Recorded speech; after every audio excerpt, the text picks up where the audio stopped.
Hi guys, this is Aaron and welcome to AR Channel PH.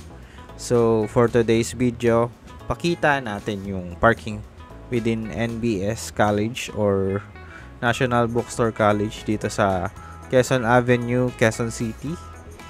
So starting point natin sa video is around Scout Borromeo, then turn right lang sa stoplight. Kasi sarado yung parking entrance sa Panay Avenue. So dito tayo papasok around Quezon Avenue. So yan, yung entrance is around beside lang nung Anytime Fitness, as you can see in the video. Pasok lang kayo diyan. Then diyan na yung parking entrance.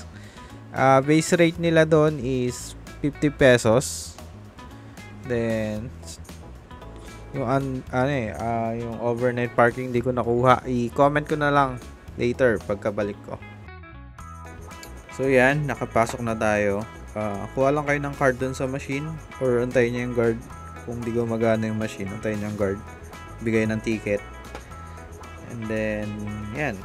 Yung payment booth pala is nasa loob, nasa gitna. Malapit siya sa hagdan. Doon kayo magbabayad.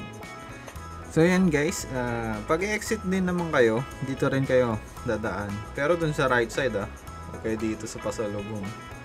So yun lang guys, kung gusto nyo makita yung buong parking space, continue watching lang. Then please like and subscribe. Comment na rin kayo down below kung may mga questions kayo. Basta yung bayad is yung yung base rate is 50 pesos. I-comment ko na lang later yung overnight parking. Kuhanin ko lang yung rate kasi di ko na kuha, di ko na picturean. So yan yung payment. Then ayan yung stairwell packet ng NBS College, tapos may elevator din. So yun lang guys. Thank you for watching. Please leave a like, then subscribe na rin kayo for more videos. Bye bye. Thanks.